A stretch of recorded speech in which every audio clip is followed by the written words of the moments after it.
Viewers welcome back in program जी doctor साहब अगले इशू तो पहला ਅਸੀਂ ਦਰਸ਼ਕਾਂ ਨੂੰ ਦੱਸ ਦਈਏ व्यूअर्स ਜੇ ਤੁਸੀਂ ਟੀਵੀ 84 ਨਾਲ ਜਾਂ ਪ੍ਰੋਗਰਾਮ ਸੱਚੋ ਸੱਚ ਨਾਲ ਫੇਸਬੁੱਕ ਰਾਹੀਂ ਜੁੜੇ ਹੋ ਤਾਂ ਇਸ ਨੂੰ ਵੱਧ ਤੋਂ ਵੱਧ ਲਾਈਕ ਕਰੋ ਤੇ ਸ਼ੇਅਰ ਕਰੋ ਅਤੇ ਨਾਲ ਹੀ YouTube ਤੇ ਸਬਸਕ੍ਰਾਈਬ ਵੀ ਕਰੋ। ਨਾਲ ਇਹ ਵੀ ਦੱਸ ਦੇਣਾ ਚਾਹੁੰਦੇ ਕਿ ਸਾਡੇ ਪ੍ਰੋਗਰਾਮ ਦਾ ਜੋ ਸਮਾਂ ਸੀਮਾ ਹੈਗੀ ਹੈ ਪੌਣੇ 8 ਤੋਂ ਲੈ ਕੇ 9 ਵਜੇ ਤੱਕ ਹੈ। ਸੋ ਕੀਪ ਵਾਚਿੰਗ ਟੀਵੀ 84। ਜੀ ਡਾਕਟਰ ਸਾਹਿਬ ਅਗਲੇ ਇਸ਼ੂ ਬਾਰੇ ਤੁਹਾਡੇ ਵਿਚਾਰ ਜਾਨਣਾ ਚਾਹਾਂਗੇ। ਜੀ ਡਾਕਟਰ ਸਾਹਿਬ ਕੀ ਕਹਿਣਾ ਚਾਹੋਗੇ? देखो बाबा नज़मी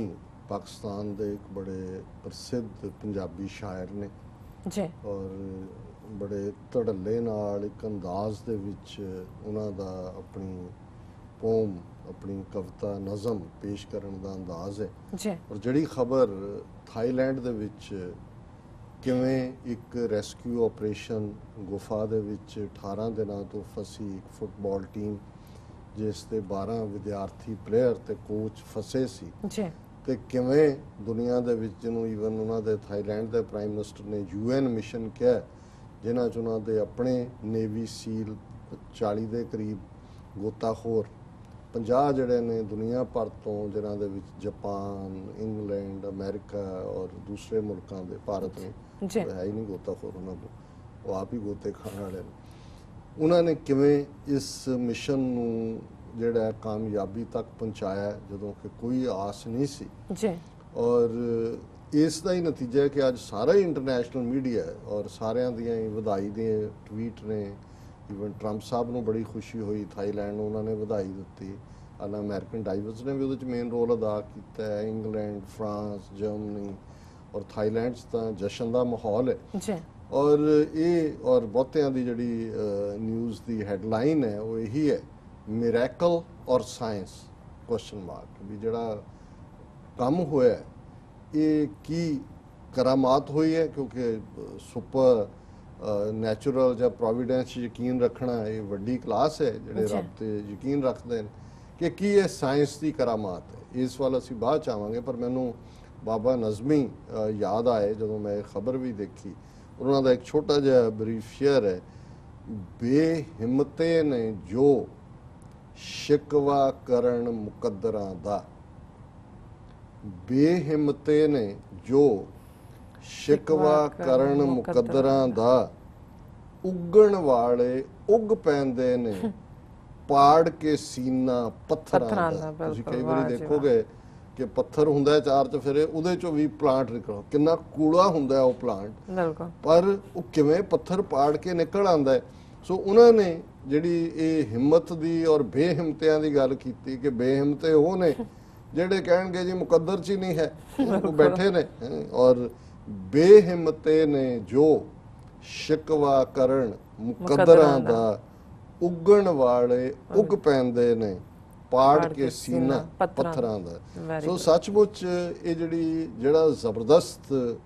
ਇਹ ਕ੍ਰਿਸ਼ਮਾ ਹੋਇਆ ਇਹਦੇ ਜ਼ਾਹਿਰ ਹੈ ਪ੍ਰੋਵੀਡੈਂਸ ਤੋਂ ਬਿਨਾਂ ਰੱਬ ਨੇ ਜਿਸ ਨੂੰ ਜ਼ਿੰਦਗੀ ਬਖਸ਼ਣੀ ਹੁੰਦੀ ਹੈ ਇਹਨਾਂ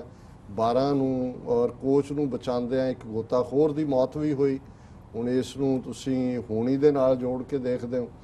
ਫਿਰ ਅਸੀਂ ਦੇਖਦੇ ਹਾਂ ਕਿ ਇਸ ਸਾਰੇ ਦੇ ਵਿੱਚ ਸਾਇੰਸ ਦਾ ਜਿਹੜੀ ਟੈਕਨੋਲੋਜੀ ਕਿ ਹੁਣ ਉਹ ਗੁਫਾ ਦੇ ਵਿੱਚ ਵੜਦੇ ਨੇ ਔਰ ਮੈਂ ਇਸ ਗੁਫਾ ਦਾ ਨਾਂ ਹੈ ਥੀਮ ਲਿਆਂਗ ਗੁਫਾ ਪਹਿਲਾ ਸਵਾਲ ਜਿਹੜਾ ਅਜੇ ਤੱਕ ਜਿਹਦਾ ਸੈਟੀਸਫੈਕਟਰੀ ਜਵਾਬ ਨਹੀਂ ਹੈ ਕਿ ਉਹਦੇ ਚ ਗੁਫਾ ਚ ਗਏ ਕੀ ਲੈਣ ਔਰ ਉਹਨਾਂ ਨੇ ਅੰਦਾਜ਼ਾ ਇੱਥੋਂ ਹੀ ਲਾਇਆ ਕਿ ਵੀ ਉਸ ਗੁਫਾ ਦੇ ਵਿੱਚ ਆਮ ਲੋਕ ਵਿਜ਼ਿਟ ਕਰਦੇ ਨੇ ਬੜਾ ਡਾਰਕ ਹਨੇਰੀ ਗੁਫਾ ਹੈ ਔਰ ਸਾਈਕਲਾਂ ਉਹਨਾਂ ਦੀਆਂ ਬਾਹਰ ਖੜੀਆਂ ਸੀ ਔਰ ਇੱਕ ਸਟੂਡੈਂਟ ਜਿਹੜਾ ਟੀਮ ਦਾ ਮੈਂਬਰ ਸੀ ਜਿਹੜਾ ਨਹੀਂ ਗਿਆ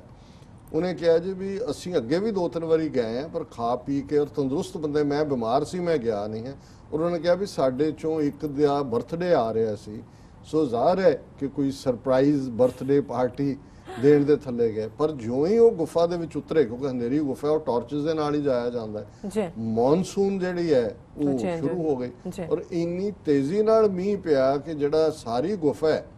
ਉਹ ਵੀ ਭਰ ਗਈ ਬਾਹਰ ਤੱਕ ਕੋਈ ਹੋਪ ਹੀ ਨਹੀਂ ਸੀ ਉਹ ਆਸ ਕੀਤੀ ਜਾ ਰਹੀ ਸੀ ਕਿ ਵੀ ਇਹ ਮੀਂਹ ਥੰਮੇ ਔਰ ਮੀਂਹ ਲਗਾਤਾਰ ਪੈਂਦਾ ਰਿਹਾ ਔਰ ਇਹ ਆਲਮੋਸਟ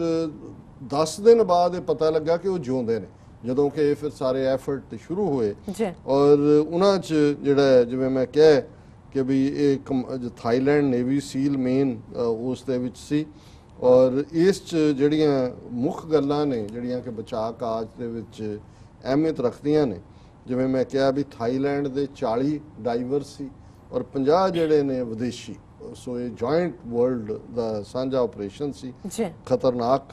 ਆਪਰੇਸ਼ਨ ਸੀ। ਔਰ ਜਿਹੜੀ ਉਹਦੀ ਮੋਡਸ ਆਪਰੈਂਡੀ ਸੀ ਕੰਮ ਦਾ ਕਿ ਗੋਤਾਖੋਰ ਰੱਸੀਆਂ ਦੇ ਸਹਾਰੇ ਪਾਣੀ ਵਿੱਚ ਤੁਰਦੇ ਹੋਏ, ਪਾਣੀ 'ਚ ਤੁਰਨਾ, ਪਾਣੀ 'ਚ ਤੁਰਦੇ ਹੋਏ ਤੇ ਤੈਰਦੇ ਹੋਏ ਬੱਚਿਆਂ ਤੱਕ ਪਹੁੰਚੇ। ਹੁਣ ਕਿੰਨਾ, ਕਿਉਂਕਿ ਕੱਲੀ ਗੁਫਾ ਹੋਏਗੀ, ਆਲਾ ਦੁਆਲਾ ਹੋਰ ਵੀ ਲੰਬਾ ਜਿਹਦੇ 'ਚ ਕਿ ਪੂਰਾ ਉਹ ਸਮੁੰਦਰ ਬਣ ਗਿਆ ਕਿ ਉਹ ਜਿੱਥੇ ਤੁਰਨ ਦਾ ਆਇਆ ਉਹ ਪਹਿਲਾਂ ਤੈਰ ਕੇ ਉੱਥੋਂ ਤੱਕ ਪਹੁੰਚੇ, ਫਿਰ ਤੁਰ ਕੇ ਜਿਹੜੇ ਨੇ ਪਹੁੰਚੇ। ਗੋਤਾਖੋਰਾਂ ਦੇ ਚਿਹਰੇ ਨਕਾਬ ਨਾਲ ਢਕੇ ਹੋਏ ਸਨ, ਉਹਨਾਂ ਨੇ ਸਾਰਾ ਜਿਹੜਾ ਆਪਣੇ ਆਪ ਨੂੰ ਕਵਰ ਕੀਤਾ ਸੀ। ਜੀ ਹਰ ਇੱਕ ਬੱਚੇ ਤੇ 2 ਗੋਤਾਖੋਰ ਲਗਾਏ ਗਏ ਸਨ, 2-2 ਜਿਹੜੇ ਨੇ ਉਹ ਉਸ ਨੂੰ ਜਿਹੜਾ ਉਹ ਅਸਾਈਨ ਕੀਤੇ ਹੋਏ ਨੇ। ਇਹਨਾਂ ਗੋਤਾਖੋਰਾਂ ਕੋਲ ਆਕਸੀਜਨ ਸਿਲੰਡਰ ਵੀ ਸੀ। ਇਹਨਾਂ ਲਈ ਹਨੇਰੀ ਗੁਫਾ ਅੰਦਰ ਪਹੁੰਚਣਾ ਬੇਹੱਦ ਔਖਾ ਕੰਮ ਸੀ। ਫਿਰ ਇਹਨਾਂ ਗੋਤਾਖੋਰਾਂ ਨੇ ਚੈਂਬਰ 3 ਨਾਮੀ ਇੱਕ ਬੇਸ ਬਣਾਇਆ ਸੀ ਜਿੱਥੇ ਬੱਚਿਆਂ ਨੂੰ ਗੁਫਾ ਅੰਦਰੋਂ ਬਾਹਰ ਕੱਢ ਕੇ ਲਿਆਂਦਾ ਜਾ ਰਿਹਾ ਸੀ। ਹਾਲਾਂਕਿ ਹੁਣ ਜਿਹੜੇ ਸਾਰੇ ਸੇਵ ਕੀਤੇ ਨੇ ਅਜੇ ਤੱਕ ਉਹਨਾਂ ਦੇ ਫੈਮਿਲੀ ਮੈਂਬਰਸ ਉਹਨਾਂ ਨੂੰ ਮਿਲਣ ਸਿੱਧੇ ਹਸਪੀਟਲ ਲੈ ਕੇ ਗਏ, ਉਹਨਾਂ ਦਾ ਫਿਜ਼ੀਕਲ ਮੁਆਇਨਾ। ਫਿਰ ਜਦੋਂ ਤੁਸੀਂ 18 ਦਿਨ ਹਨੇਰੀ ਗੁਫਾ, ਪਾਣੀ ਔਰ ਮੌਤ ਔਰ ਜ਼ਿੰਦਗੀ ਦੇ ਵਿੱਚ ਕਰ ਰਹੇ ਹੋ, ਉਹਦਾ ਸਾਈਕਿਕ ਇਫੈਕਟ, ਸਾਈਕੋਲੋਜੀਕਲ ਕਿ ਮਾਨਸਿਕ ਤੌਰ ਤੇ ਕੀ ਹੈ, ਇਹ ਉਸ ਨੂੰ ਵੀ ਉਹਨਾਂ ਨੂੰ ਕਰਨ ਤੋਂ ਬਾਅਦ ਹੀ ਉਹ ਜਿਹੜਾ ਹੈ ਉਹਨਾਂ ਨੂੰ ਬਾਹਰ ਦੀ ਹਵਾ ਦੇਣਗੇ। ਔਰ ਇਸ ਸਾਰੇ 'ਚ ਜਿਹੜਾ ਪਾਰਟ ਮੈਂ ਆਲਰੇਡੀ ਡਿਸਕਸ ਕਰ ਹੀ ਲਿਆ ਕਿ ਵੀ ਉਹਨਾਂ ਦੇ ਜਿਹੜਾ ਇੱਕ ਬੱਚਾ ਨਹੀਂ ਗਿਆ, ਉਹਦਾ ਨਾਮ ਗੇਮ ਹੈ। ਉਹਨੇ ਕਿਹਾ ਕਿ ਵੀ ਉਹਦੀ ਸਿਹਤ ਠੀਕ ਨਹੀਂ ਸੀ, ਉਹ ਇਸ ਲਈ ਨਹੀਂ ਗਿਆ। ਔਰ ਇਹ ਸਾਰਾ ਜਿਹੜਾ ਆਸਪੈਕਟ ਹੈ ਮੇਨ ਖਬਰ ਦਾ ਲੁਬੇ ਲੁਬਾ, ਤੇ ਮੈਂ ਸਮਝਦਾ ਹਾਂ ਵੀ ਇਹ ਦੋਨਾਂ ਦਾ ਕੰਬੀਨੇਸ਼ਨ ਹੀ ਹੈ ਕਿ ਇੱਕ ਪਾਸੇ ਰੱਬ ਨੂੰ ਜਿਹੜਾ ਉਹ ਜ਼ਰੂਰ, ਕਿਉਂਕਿ ਰੱਬ ਹੀ ਜਿਸ ਬਾਰੇ ਸਾਡੇ ਅਕਸਰ ਇਹ ਅਖਾਣ ਹੈ ਕਿ ਜਿਸ ਕੋ ਰਾਖੇ ਸਾਈਆਂ ਮਾਰ ਸਕੇ ਨਾ ਕੋਈ। ਔਰ ਅਸੀਂ ਕਿਉਂਕਿ ਫੇਥ ਵਾਲੇ ਲੋਕ ਹੈ, ਅਸੀਂ ਇਸ ਨੂੰ ਰੱਬ ਦੇ ਜਿਹੜਾ ਹੈ ਉਹ ਕ੍ਰਿਸ਼ਮੇ ਦੇ ਨਾਲ ਹੀ ਦੇਖਦੇ। ਪਰ ਜੇ ਸਾਇੰਸ ਹੈ ਉਹ ਵੀ ਤਾਂ ਬੰਦਾ ਰੱਬ ਦਾ ਹੀ ਬਣਾਇਆ ਹੋਇਆ ਹੈ। ਜੇ ਪੁੱਤਰ ਜਿਹੜਾ ਹੈ ਉਹ ਉੱਚੀ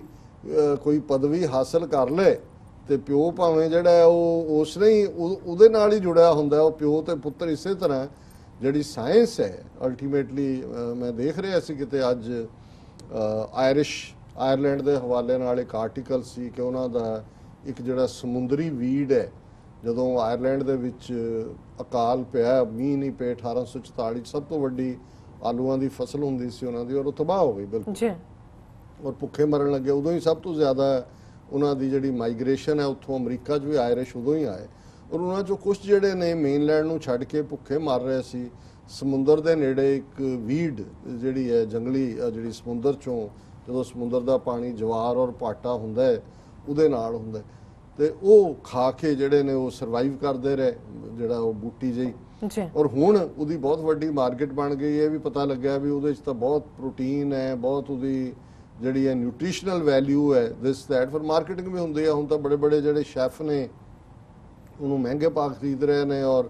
ਦੂਸਰਾ ਕਰਦੇ ਨੇ। ਪਰ ਜਿਹੜੀ ਗੱਲ ਇਸ ਸਾਰੇ ਦੇ ਨਾਲ ਜੁੜੀ ਹੋਈ, ਜਦੋਂ ਆਰਟੀਕਲ BBC ਤੇ ਹੀ ਸੀ ਸ਼ੁਰੂ ਹੋਇਆ, ਉਹਨੇ ਕਿਹਾ ਜੀ ਇਸ ਵੇਲੇ 20,000 ਜਾਂ ਫਿਗਰ ਜ਼ਿਆਦਾ ਹੈ ਦੇ ਕਰੀਬ ਸਮੁੰਦਰੀ ਸਪੀਸ਼ੀਜ਼ ਜਿਹੜੇ ਨੇ ਉਹਨਾਂ ਦਾ ਗਿਆਨ ਹੈ ਸਾਡੇ ਬੋਟਨਿਸਟ ਨੂੰ, ਔਰ ਇਸ ਖਿੱਤੇ ਦੇ ਜਿਹੜੇ ਨਾਲ ਸੰਬੰਧਿਤ, ਜਿਹੜਾ ਇਸ ਖਿੱਤੇ ਨਾਲ ਸੰਬੰਧਿਤ। ਪਰ ਉਹਨੇ ਕਿਹਾ ਵੀ ਇਹ ਸਿਰਫ 5% ਦਾ ਹੀ ਪਤਾ ਹੈ। ਉਹਨਾਂ ਨੇ ਕਿਹਾ ਵਾਕਈ ਸਮੁੰਦਰ, ਜਿਹਨੂੰ ਉਰਦੂ ਜਾਂ ਦੂਸਰੇ ਵਾਲੇ ਸਮੁੰਦਰ ਕਹਿੰਦੇ ਨੇ, ਕਿ ਸਮੁੰਦਰ ਦੇ ਵਿੱਚ 95% ਐਸਾ ਕੁਛ ਹੈ ਜਿਹੜਾ ਪਤਾ ਹੀ ਨਹੀਂ ਹੈ ਅਜੇ, ਔਰ ਜਿਹਦੀ ਜਿਉਂ-ਜਿਉਂ ਖੋਜ ਹੋ ਰਹੀ ਹੈ। ਔਰ ਇਸੇ ਤਰ੍ਹਾਂ ਹਿਊਮਨ ਮਾਈਂਡ ਬਾਰੇ ਵੀ ਇਹ ਕਿਹਾ ਜਾਂਦਾ ਹੈ ਕਿ ਵੀ ਜਿੰਨਾ ਕੁ ਦਿਮਾਗ ਵਰਤਿਆ ਜਾਂਦਾ ਹੈ, ਜਿਹੜਾ ਭਾਵੇਂ ਆਇਨਸਟਾਈਨ ਨੇ ਹੈ ਜਾਂ ਨਿਊਟਨ ਨੇ, ਉਹ ਜਿੰਨਾ ਐਗਜ਼ਿਸਟਿੰਗ ਬ੍ਰੇਨ ਹੈ ਉਹਦਾ ਸਿਰਫ 6% ਹੀ ਵਰਤਿਆ ਗਿਆ, ਜੇ 94% ਉਵੇਂ ਹੀ ਪਿਆ। ਵੈਸੇ ਸਾਡੇ ਤਾਂ ਬਹੁਤ ਸਾਰੇ ਕੋਰਾ ਹੀ ਲੈ ਕੇ ਜਾਣਗੇ। ਸੋ ਜੇ 6% ਹੁਣ ਇਹ ਜੋ ਕੁਛ ਜਿੰਨਾ ਵੱਡਾ ਡਾਈਵਰਸ ਰਾਹੀਂ ਇਹ ਕਾਰਵਾਈ ਜੁਆਇੰਟ ਵਰਲਡ ਸਾਰੀ ਦੁਨੀਆ ਦੇਖ ਰਹੀ ਸੀ ਕੀ ਹੈ। ਸੋ ਇਹ ਵੀ ਉਸ ਰੱਬ ਦੀ ਦਿੱਤੀ ਦਾਤ ਹੈ, ਔਰ ਉਸ ਬੰਦੇ ਨੇ ਜਿਨ੍ਹਾਂ ਨੇ ਦਿਮਾਗ ਘਸਾਇਆ। ਸਾਇੰਸ ਦਾ ਦਿਮਾਗ ਘਸਾ ਕੇ ਹੀ ਆਏ ਨਾ, ਜੇ ਤੁਸੀਂ ਦਿਮਾਗ ਨਾ ਘਸਾਓ ਫਿਰ ਤਾਂ ਜੋ ਜਿਹਾ ਲੈ ਕੇ ਆਏ ਹੋ ਉਵੇਂ ਹੀ ਜਾਓਗੇ। ਸੋ ਅਸੀਂ ਸਮਝਦੇ ਹਾਂ ਵੀ ਇਹ ਬੇਸ਼ੱਕ ਮੀਡੀਆ ਦਾ ਸਿਰਲੇਖ ਸਾਇੰਸ ਔਰ ਮਿਰੈਕਲ ਹੈ, ਤੇ ਅਸੀਂ ਇਹ ਕਹਿ ਸਕਦੇ ਹਾਂ ਕਿ ਮਿਰੈਕਲ ਆਫ ਸਾਇੰਸ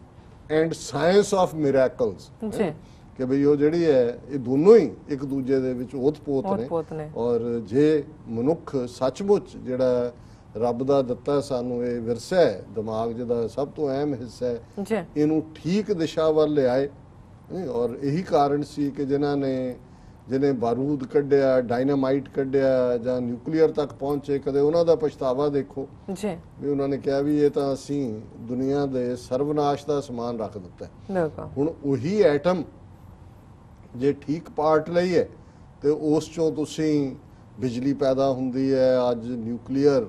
ਮੈਡੀਸਨ ਇੱਕ ਆਪਣੇ ਆਪ ਦੇ ਵਿੱਚ ਅੱਡ ਸਬਜੈਕਟ ਹੈ, ਕਿਸ ਲੈਵਲ ਤੱਕ ਜਾ ਕੇ ਸਾਰਾ ਈਵਨ ਜਦੋਂ ਅਸੀਂ ਬਿਨਾਂ ਔਜ਼ਾਰਾਂ ਤੋਂ ਵੀ ਸਰਜਰੀ ਦੀ ਗੱਲ ਕਰਦੇ ਹਾਂ, ਲੇਜ਼ਰ ਔਰ ਦੂਜਾ, ਇਹ ਸਾਰਾ ਉਸ ਪਾਸੇ ਵੱਲ ਹੈ। ਇਸੇ ਤਰ੍ਹਾਂ ਚਾਕੂ ਹੈ, ਨਾਈਫ ਹੈ। ਹੁਣ ਉਹ ਨਾਈਫ ਕਾਤਲ ਦੇ ਹੱਥ 'ਚ ਹੈ, ਉਹ ਢਿੱਡ 'ਚ ਮਾਰ ਕੇ ਮੁਕਾ ਦਿੰਦਾ ਹੈ ਸਾਰਾ ਕੁਝ, ਤੇ ਉਹੀ ਚਾਕੂ ਸਰਜਨ ਦੇ ਹੱਥ 'ਚ ਹੈ, ਉਹ ਮੈਲਿਗਨੈਂਟ ਟਿਊਮਰ ਨੂੰ ਕੱਢ ਕੇ ਅਰੋਗਤਾ ਦੇ ਦਿੰਦਾ ਹੈ। ਸੋ ਅਸੀਂ ਸਮਝਦੇ ਹਾਂ ਕਿ ਵੀ ਸਾਇੰਸ ਜਾਂ ਦੂਸਰੀ ਦਾ ਇਹੀ ਹੈ ਕਿ ਵੀ ਅਲਟੀਮੇਟਲੀ ਇਸ ਸੰਸਾਰ ਨੂੰ ਹੋਰ ਖੂਬਸੂਰਤ ਬਣਾਉਣ ਲਈ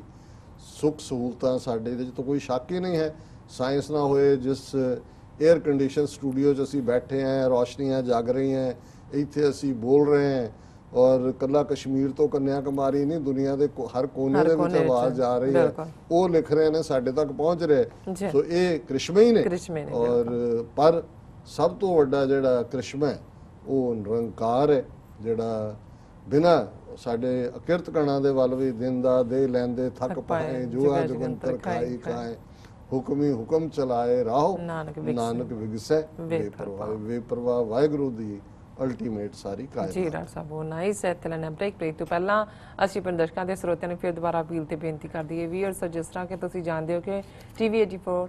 ਮਨੁੱਖੀ ਹੱਕਾਂ ਦਾ ਪਹਿਰੇਦਾਰ ਹੈ। TV 84 ਸਿੱਖਾਂ, ਕਸ਼ਮੀਰੀਆਂ ਤੇ ਭਾਰਤੀਆਂ ਨੌਰਥ ਤੀਰਥ ਸਟੇਟਾਂ ਦੇ ਲੋਕਾਂ ਦੇ ਸਵੈ ਨਿਰਣੇ ਦੇ ਹੱਕਾਂ ਦਾ ਹਾਮੀ ਹੈ। ਅਸੀਂ ਚਾਹਾਂਗੇ ਕਿ ਤੁਸੀਂ TV 84 ਦੀ ਵੱਧ ਤੋਂ ਵੱਧ ਮਾਈਕ ਸਹਾਇਤਾ ਕਰੋ। ਤੁਸੀਂ ਆਪਣੀ ਮਾਈਕ ਸਹਾਇਤਾ ਸਾਡੀ ਵੈਬਸਾਈਟ tv84.tv ਤੇ ਜਾ ਕੇ ਪੇਪਲ ਦੀ ਵਰਤੋਂ ਕਰਕੇ ਵਨ ਟਾਈਮ ਡੋਨੇਟ ਕਰ ਸਕਦੇ ਹੋ, ਮੰਥਲੀ ਡੋਨੇਟ ਵੀ ਕਰ ਸਕਦੇ ਹੋ। ਤੁਸੀਂ TV 84 ਦੇ ਨਾਮ ਤੇ ਚੈੱਕ ਬਣਾ ਕੇ ਸਾਨੂੰ ਮੇਲ ਵੀ ਕਰ ਸਕਦੇ ਹੋ ਸਾਡੇ ਇਸ ਪਤੇ ਤੇ 36-0137 ਐਵਨਿਊ, ਲੌਂਗ ਆਈਲੈਂਡ ਸਿਟੀ, ਨਿਊਯਾਰਕ 11101 USA, ਜਾਂ ਫਿਰ ਤੁਸੀਂ ਸਾਨੂੰ ਫੋਨ ਰਾਹੀਂ ਵੀ ਸੰਪਰਕ ਕਰ ਸਕਦੇ ਹੋ ਸਾਡੇ ਫੋਨ ਨੰਬਰ ਤੇ 5164060694।